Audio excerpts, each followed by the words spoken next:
Ngayon, ang record nila 5-3. They're almost going to surpass that 5-win record that they got dun sa All Filipino Conference. They finished 9th dun sa Liga. So take a look at Perry Ronquillo, who piloted the Shell Turbochargers to the championship back in 1999. And let's take a look at our starting five ng Shell. Si Jackson, si Wainwright, Telan, De La Cruz, and Singson. John Wichico, who has been perfect in the finals, once again at the helm para sa San Miguel Beer. We begin this first quarter, and we're happy to have you with us, sa Bayan of Superstars.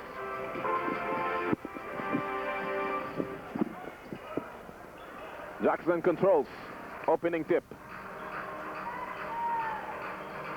Ano magiging tema dito, Dr. J, ng ating laban? Iso-slow down ng Shell itong laban na to. It's going to be a low-scoring game, and who favors it? Well, if it's a low-scoring game, then I think Shell has a very good chance, no? But at the same time, you can't let San Miguel continue to play the half-court game because that's where they're experts. That's where they're most comfortable with, no? You've got to run at times against this team to force them, force at least their starting 5 unit to get tired. That's right. Going to be troubling, and that's a good call. Wainwright ang tatawagan ng unang turnover dito.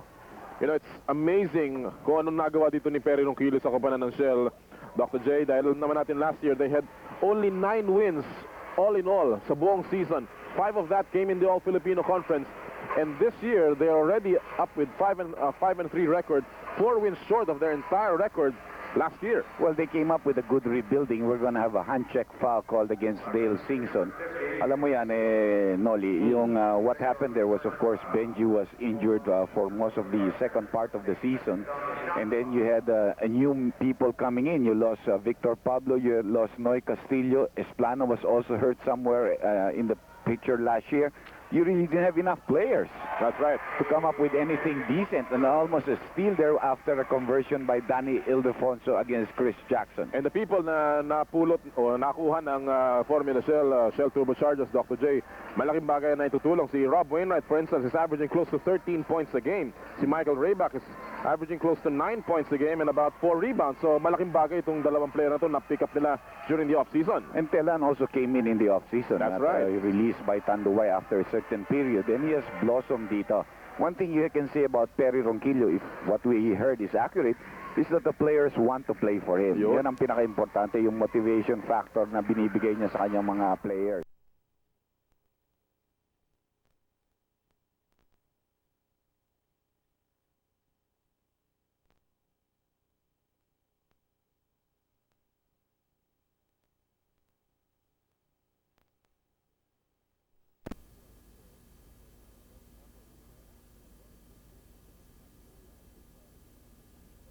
See if they can continue to be in the top 4. Yes. And you still have time, kung kayo po yung nasa inyong mga tahanan pa o sa mga opisina, you still have time to come over dito sa Phil Sports Arena for that main game. In fact, you can even catch this first game today, which is going to be very exciting also dahil alam naman natin, dalawang koponan at the top of the team standings, both very capable of pulling off victories. Danny Siegel taking his first 2 points at Abante and San Miguel ng apat, 4-0. Well, the two Danny's coming up with the first 2 baskets. De La Cruz dribbling, then taking a jump shot. He's not good at that. He's more of a spot shooter. Likes the 3-point territory as long as he get a good, clean look at the basket. San Miguel coming into this game with a 2-game win streak. Tinalo nila ang Pop Cola at saka, of course, ang Pure Foods. You see, that's what we call a late double teaming done there by Mark Telan on Danny Ildefonso, no, helping out Chris Jackson. 3-point shot by Singson. And that is a PLDT long-distance shot for only 40 cents a minute. Call any country, anytime, on any PLDT phone through PLDT IDD. 40 cents lang. 40 cents lang, Doc. Okay. Eh, alam mo naman si Dale Singson, isa pang player yan na talagang nag-bloom, especially in his sophomore year. He's now averaging 11.5 points. 24% from the 3-point range. But more than that, he's showing a lot of maturity sa kanya. That's right. Not only is he scoring, Wainwright is having a difficult time against the defense of Freddy Abuda. At saka yan talagang pinag-aralan siguro ng San Miguel coaching staff na ito ay ma-match up natin sa kanya. Pag-aralan mo yung mga kilos ni Wainwright. Because Wainwright has been scoring for this Shell Turbochargers team. That basket will count. And 1 play para kay Dynamite Danny and a foul here. Laban kay Rob Wainwright. Little question here by Coach Perry Ronquillo. Let's take a look at that on our slow-mo. Well, alam mo, kung may contact man yun, that's incidental. There was really no harm. And he was able to get off his shot unmolested. Actually made it without even budging. So yung mga ganun, minsan pinali-let go mo na. If you're gonna be very tight, as far as officiating is concerned, eh, madaming mahihirapan na teams dyan. You'll be calling fouls all over the place. No? By the way, that slow-mo action was brought to you by PLDT Text 135. If you can't say it, text it. For free activation, call 171. Pumapos si Singson. Pasa niya na antala. At lumabas, natapik palabas si Daniel Defonso. What Singson did not do there, they have only a couple of seconds left on their shot clock, is to dribble out of the double team. There was a big man coming to help and he had no vision of where to pass. Yan ang libre, ang ganda ng bigay ni Jackson. Kumalog lamang. Jackson with an offensive rebound. Nabitawan ng bola and it will go back to San Miguel. Good call by referee Garfeo. He's made a couple of calls. Two I think were very good. This one, the other one, the foul I said could have been let go. But anyway, it's there and the game goes on. It's 7-3 in favor of San Miguel. Referee Garferio officiating today together with referees Tangonan and Bernarte. First game lamang, PBA Wednesdays, All Filipino Conference. Racela, laban kay Dale Singson. Yes, sir. Austin Racela has gotten that jump shot to perfection. He's one of the players na magandang averages from the field. Si Racela's shooting about 40% from the field. And he's playing well offensively also for San Miguel. Narito si Dale Singson. Wainwright, pangatlong tira niya, wala pa rin. Singson gets the offensive rebound. Laban kay Danny Sigal inside to Telan. Pinasa kay De La Cruz. Muntik na mabitawan. They've got 10 seconds sa kanilang shot clock. Isolation rather, play. 12 seconds. Singson, nabitawan na nga. Binigay kay De La Cruz. Sa kanto, wala pa rin. And it'll be a jump ball between Abuda and Telan. Freddy doesn't like it because he probably felt Telan tapped that out. But again, you can see good defense by San Miguel. They extend their defense on the perimeter and they switch almost on anything, challenging the outside shots ng Shell Velocity, no? Hindi mo maintindihan dito si Anthony De La Cruz. Dr. J has been taking those shots. This guy is shooting about 20% from the field. But you have to, I think the only reason why he's starting is because they want to give him a chance first. See what you got, you know, you better show me early. If not, he probably will be sitting down or getting very little minutes in the second half. Pero hindi pa siya nagbo-blossom. He's already on his second year, you would say. Eh, si Ray Back, medyo maganda, mas mabilis ang asenso. No? Tama yan. Well, Anthony De Cruz is making his 6th start in 9 games. A bad pass by Jackson on the cutting Wainwright. Miscommunication between the two Phil-Ams. 9-3 in favor of San Miguel. 6:36 left. Pace is like San Miguel. Ito gustong-gusto nila yung half court. Hindi masyadong nakakatakbo ang Shell dahil hindi masyadong nakakuha ng fast break opportunities, no? At pag ganyan ang naging laro, talagang kakainin sila ng hustong-gusto ng San Miguel. This is a good preparation para sa San Miguel because I think their next game is a provincial game against Alaska. Sama yun? Sa Bago ba yun? Bago I City? think so, yes, on Saturday. Abangan nyo po yan. Chris Jackson will pick up a foul here. His first personal foul on the jumping Daniel Defonso kanina. 6:16 remaining and now Michael Rayback checks in to the ball game for the first time at iniupo na niya si Anthony De La Cruz. Well, nakikita natin, yun ang sinasabi natin kay De La Cruz. Tignan mo muna kung may papasok na tira. Kung wala, upo mo na lang yan because that's all she got, you know, or that's all he got for the day, you know. Boundary na. Tira sa labas ni Sigal. Air ball. Well, Danny Sigal has been playing so well for San Miguel in his last 2 games. Siya naging best player. And in fact, because of his the way he's been playing, he was also voted as a Viva Vintage Gold Eagle Player of the Week from March 3 to 9. Averaging over 20 points a ball game. That's right. Bola tinapik palabas. It will remain with the Shell Turbochargers. A little howl there from San Miguel. But the call will stick and Jong Wichico has a 3-point lead dito sa 6-point lead dito sa ating first timeout.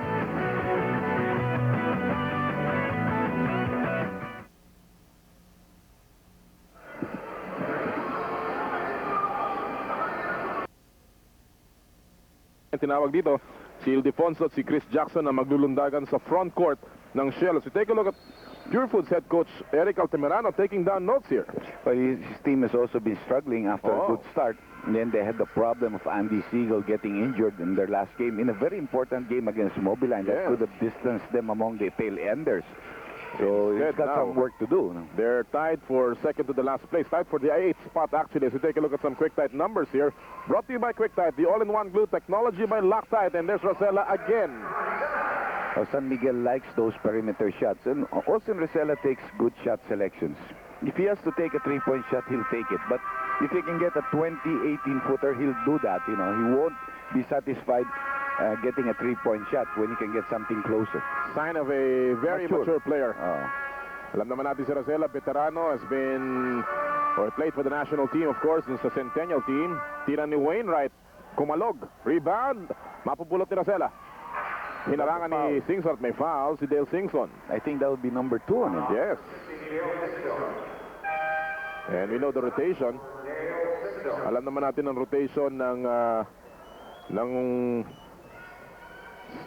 Shell. Si Jerry Esplana papasok ngayon para kay Dale Singson after the second foul. Hindi pinapakitaan ni Rosella na may respeto siya kay Dale Singson. He defends well against him and he has already taken 2 shots and made the both of them against him also. No? It must be a luxury, Dr. J, na ang coming off the bench pa as a point guard, isang veteranong katulad ni Jerry Esplana, who by the way is only 45 points away, 35 points away from becoming the 45th member of the PBA's 5,000 point club. Probably will be able to get that. Can have one big game maybe tonight. They certainly need a big game as they've been nailed to 3 points, and San Miguel has already scored 11. Many by this player right here, no? Yes. Si Danny Siegel ang kumakamada dito para sa San Miguel Beer. Actually, kung ating titingnan ng mga minuto ni Esplana, kung at iambing natin kay Dale Singson, Singson is averaging about 26 minutes, Esplana 21. Not too bad. Parang yung napanood ko this morning, yung Sacramento versus, where they have Jason Williams starting out para si Bobby Jackson na nagtatapos, ano? That's right, except that he was ejected. Medyo nagkagulo. But yung nakakagulat, yung Turkey, yung player taga-Turkey. Oo, si Turkolo. Mahirap sabihin yung pangalan na yun. That guy, he had 14 points in 16 minutes earlier, no? But he still finished high for a rookie. Grabe yung player na yun. Actually, yung Sacramento team, akala mo international team, sa mga pangalan. Bloody Divac. Si Sacramento. Ay, nako. Kailan kaya tayo magkakaroon ng ganito mga... Sabagay dahil, may mga Siegel na rin, no? Siegel. You know, actually, there are people have been asking, ba't di tayo maghanap ng import sa Europe? Okay naman siguro yun. There's that possibility. They're good players. Of course, the adjustment to the pro rules. And second, yung language barrier. Yung marami ba marunong mag-English dyan? Siyempre, hindi marunong Tagalog yan. Dito. Mahirap yun. Yun lang ang siguro nagiging problema. Kundi, masarap pa yung kumuha dun. Saka yun, sabi nga nila, the European players, especially the big men, have very sound fundamentals. They can shoot from the outside, they can pass, they can dribble. And with all due respect to them, I think they play harder. You know, I think they really want to prove themselves in the international field. Good block by Mark Telan. Super full kasi tapal mula kay Mark Clemens Telan. Talaga namang kabit na kabit doon sa tiran ni Daniel Defonso. Nasabayan niya eh. That's right. And he had that left hand out there, blocking that shot. 3:41 left. Still a 9-point lead para sa San Miguel. Ito na si Danny Siegel going baseline. Too deep. Meron na si Gamboa. Short on that shot. He gets it in the middle of the defense. And Arnold Gamboa showing some muscle there. Dinodomina ng San Miguel ang laro sa loob. Dinodomina nila ang laro sa labas. Saan pupunta Shell? Shell's got to do some scoring here. You know, their plays have been scouted well. Wainwright has done nothing. Neither has Telan. Another traveling violation here and nothing going right here for the Shell Turbochargers. Para bang this is the 5th turnover for Shell. Parang kulang nga ng gasolina sa kanilang tangke. And that's impossible kasi kahapon lang naglagay ako. Velocity. Mahal nga naman pero it's good for the car. Medyo punong-puno yung gasolinahan doon namin sa bandang West Avenue doon natin sa amin sa Pilam. Punong-puno. Gusto mo pa? Hindi na rin kaya ng pera ko yan. Tira ni Siegel. Ayan na naman. Danny Siegel has exploded here in the first quarter. 8 points sa unang yugto. He has half of the San Miguel output and they lead by a baker's dozen here, 16-3. 13 puntos ang lamang dito. Madami ng palit ginagawa dito pero walang magandang play nangyayari dito para sa Shell. Esplana nasa labas pa rin. 6 na segundo na lang natitira. Tinirahan si Racela. Yes. Kailangan na kailangan yon. At tinapik pa ni Racela, alam ni Racela, iba ka, hindi ka katulad ni Dale Singson. Dati mo nang ginagawa sa akin yan. Hindi pa ako nandito, ginagawa mo na yan eh. Remember, this guy was a Rookie of the Year once. Yes, back in 1990. At magaling na player ito si Jerry. Good anticipation there. Let's see if they can run. 3-on-3, now 3-on-4. Lamang ang mga depensa. Jackson. Nilaglag kay Jerry Esplana. Pinompa pa sa ere. Kumalog palabas. Abuda gets the rebound. Bagal ni Jackson in bringing up the ball down the middle. They didn't have a layup. They had to shoot an outside shot. When you want a fast break, you usually want a layup. You don't want shooting outside shots. Shell has only scored 5 points in over 10 minutes here. Tira ni Siegel, sablay, rebound ni Mark Talan. Pinag-usapan natin yung defense-offense, Dr. J. Mukhang San Miguel ang papakita dito. Hindi lamang ng offensive, yung depensa. They have limited Shell to a very low output here. Well, I think, like I said, they've scouted the place well. They know what Shell is doing very well. That's an offensive foul on Esplana. Huli siya ni referee Tangonan. Maapila siya. And that'll be number 1 on the veteran, Jerry Esplana, with 1:36 remaining. We'll be back sa inyong bayan ng superstar. San Miguel leads by 11. Sa magandang hapon sa inyo lahat, mga kaibigan. Noli Yala po kasama si Dr. J. Andy Ha for our first game today as we take a look at Commissioner's Row. Mr. Andy Bramston, Vice President for Nestle Coffee and Beverages, kasama ni Mr. Ronnie Nathaniels, and si Juan Miguel Alvarez, ang Brand Manager ng Coffee and Beverages of Nestle. Welcome sa inyong bayan ng superstars. Sarap yan. Kape. Saka mga gatas, mga chocolate milk. Ayan. Sana masarap yan kung natitikman natin. Padala na kayo sa amin. Kahit ngayon eh. I always like a cup of coffee, especially if there is some stress. And when you work here, you... Just kidding. 16-5 is our score. Talk about stress. Now Jojo Lim has the stress on him as Danny Siegel operates. Foul, yes. And Jojo Lim will be charged with his first personal foul. Alam mo, when Jojo Lim left the PBA, he was a very good defender because he has good lateral movement. And he played physical even against some of the bigger players in the league. Ang problema niya, ngayon, natuto na siyang yung magtatatapik. Kapag tumapik ka, siguradong foul tatawag sa'yo na referee. Slow action is brought to you by PLDT Text 135. If you can't say it, text it. For free activation, call 171. Big start here by San Miguel, but they really haven't put Shell away, and they know it. No? The farther they get away from them, the better, because Shell is in a slump here in the first quarter. But you expect them to get their scoring back somewhere before this game is through. No? So, alam mo yan, ganyan yung mga laro eh. They can't shoot in the 20s the entire game. That's Although right. in their last game, itong Shell shot only 28.8%. Yung kalaban namin yun eh. That's right. Sa koponan mo, Dr. J, na talaga naman that was a conference low for them. Here's Jackson. Nahuli pa. See, ang mali niya is he got the ball underneath the basket. There were only 2 seconds left, Noli. Yes. Hindi mo na pwedeng ilabas yun. Subukan ng itira yung baski na papano, no? Panira na. Nahiya lang si Chris Jackson. Super full kasi utapal na ako ni Rob Duat. And now, Boybits Victoria and Nick Velasco check into the ball game. So it's very frustrating para kay Perry. You prepare for a game, you expect to play well, you expect to give a good fight. And then when you come in the game, all of a sudden, one factor of your game is missing. And that's right. Offense. They only have gotten 5 points here. Only half a minute remaining, mga kaibigan, sa first quarter. Madalas silang gawain yan, yung mga 5 points sa isang quarter, first quarter, but they've been able to come back. If I'm not mistaken, they probably have one of the... They started it. They hold the record in... Hanggang ginawa ng Mobiline isang beses na 2 points. Diba? Pero bumalik pa rin ang Mobiline doon sa larong yun. Rayback sa kanto, wala. Wala talaga. Ayaw talaga pumasok eh. Eto, 18-5 po ang ating talaan. Siegel, tinitingnan ng orasan. 2 seconds remaining. Siegel goes up and he misses that one. And that'll do it the first quarter. A pitiful quarter for Shell. And the quarter they just would rather forget. Only 5 points for the Turbochargers. 18 for San Miguel. We'll be back for the second quarter. Sa ilang sandali. Siegel, si Boybits Victoria naman ay papasok para sa kay Olsen Racela, no, para sa San Miguel. Si Wainwright bumalik na rin sa laban. And he will form the front court kasama si Rayback at saka si Chris Jackson. Boybits laban kay Jerry Esplana. 13 ang abante ng San Miguel. Bagamat 5 puntos lamang yung nagawa ng Shell, 13 points lang yan. Velasco, wala. Rebound ni Jojo Lim. Well, sometimes if your offense is failing you, katulad ng mga sinasabi ng mga coaches, let's hope our defense can just hold us for a quarter, no? Yes. Maybe 2 until the time our offense gets going. Somebody's bound to get hot for Shell here in this ballgame. O hindi, baka matapos silang 30 o 40 lang, no? Hindi malayo ito, traveling na naman. Yes. Ano ba yan? This guy is not an outside, really a guy that pulls up. He's more of an outside player. Not very many moves to the basket. More of a shooter. That's right. Well, Rayback is shooting about 42% from the field, averaging 8.8 points and 3.8 rebounds. Hindi malayo na pati si Joel Dualan subukan dito ni Perry Ronquillo tumira at baka mag-init with the way things are going for his team. Sablay ang tira ni Daniel Defonso. Jackson checking his dribble. Esplana for a while looked like he had the range. He's going back there. Oh, Jackson. Yes. Come on, three-point PLDT long distance shot tuloy si Chris Jackson. That was a PLDT IDD long distance shot.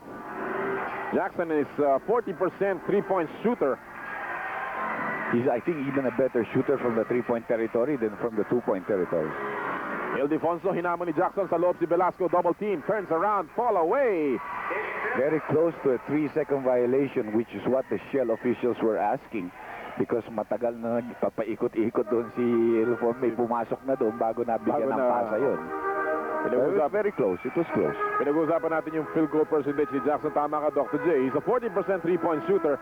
He's even a better three-point shooter. Than a two-point.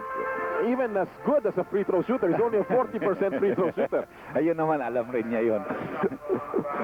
Yeah, because Jackson has never been a post-up guy. You know, he's big. So sometimes matatakot kang may poste ka niya, but he really cannot shoot underneath the basket. All you have to do is put your hands up. Don't bite into his fake. If you bite, then you might foul him. Eto na naman siya. Sablay ang tira niyan this time. Abuda gets the rebound. 20-8 is our score, with 9:44 remaining here in the second. But Shell is in trouble if they have to ask Jackson to shoot. There's so many shooters on the team for them to ask Jackson to do the shooting for them. That's true. Well, San Miguel will never be in trouble when Ildefonso shoots this way. Danny Ildefonso from about 17, and he has 4 in the game. 22-8 ang ating talaan dito, a 14-point lead para sa San Miguel. 9:23 left dito sa ating pangalawang quarter. Good drive. Esplana, stripped of the ball. Nakuha ni Boybits Victoria. Tumatakbo ang mga nakapula. Quickly, the defense is set up. Victoria, nabitawan ng dribble, pero may foul na itinawag. Laban kay Esplana, it seems. Alam ni Esplana, hindi na siya masyadong aangal dahil kanina umangal siya na umangal eh. Pangalawang personal foul na yun. Eh, kulang-kulang na lang malapit na siyang bigyan ng technical ni referee Tangona, no? Patuloy ang balasa ni Perry Ronquillo ng kanyang lineup. Naghahanap ng tamang kombinasyon eh. Well, these are the scorers, really. Dale Singson and Telan, both of them are missing in the scoring parade. And Wainwright, for that matter. Victoria, crossover, laban kay Dale Singson. Inikutan, tapos. Jackson gets the rebound. Chris Jackson now with a total of 8 boards early in this game. He had a record 24 here in the All Filipino. He's averaging 11.8. Alam ko yun dahil si Harp had 22 na. The next game, tinira ni Jackson ng 24.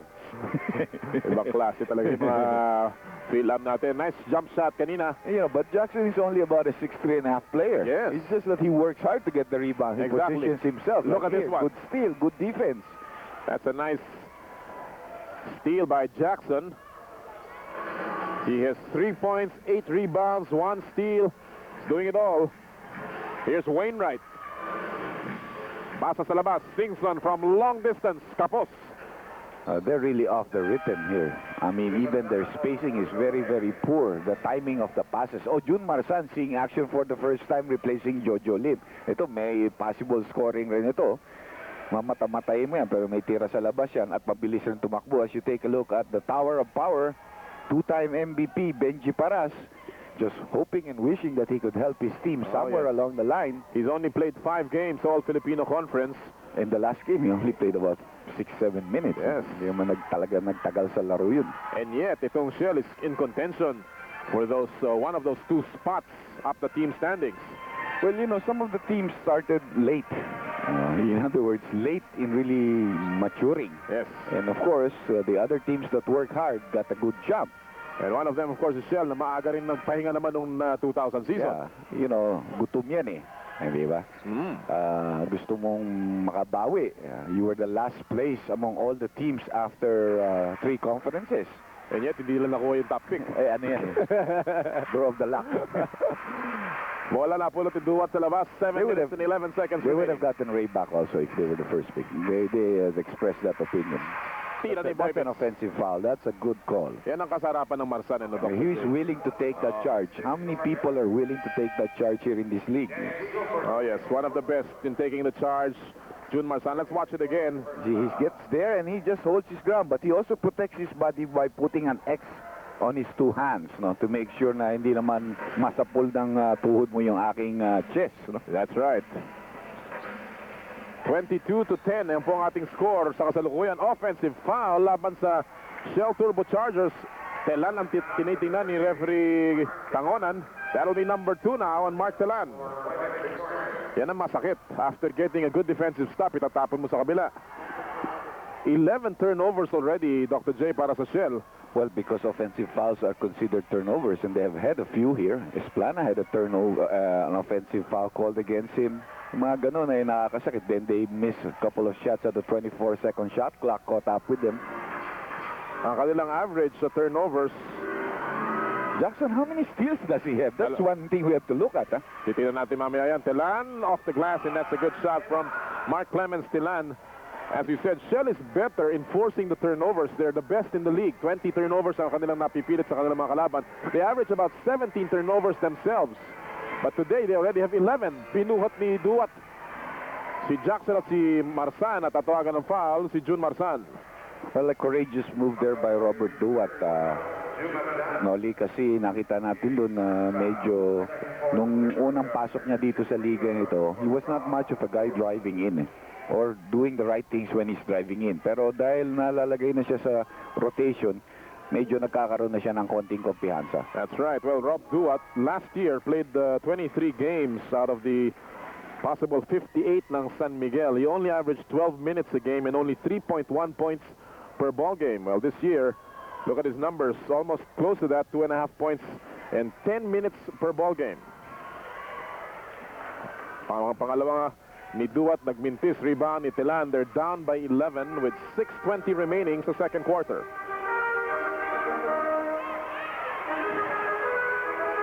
Shell is coming off a loss laban sa Batang Red Bull in a low-scoring game for them. They only shot 58 points. Tira ni Wainwright sa labas. Ang lakas nun. No, Wainwright is completely off his rhythm. I don't know what he's doing. He's asking for the ball, but he has a wide open shot, and the way he took it, there was no way it was going to go in. No? I mean, alam naman natin ang shooter pag kumpiyansado tumira. Just flat out. Yeah, he was flat. I mean, he even had the leg to drive in for a layup or a dunk, which he is capable of doing, pero hindi niya magawa. Wainwright, a transferee, of course, from the Santa Lucia Realtors. An expensive one, too. That's why they let him go, to save some money on the salary cap.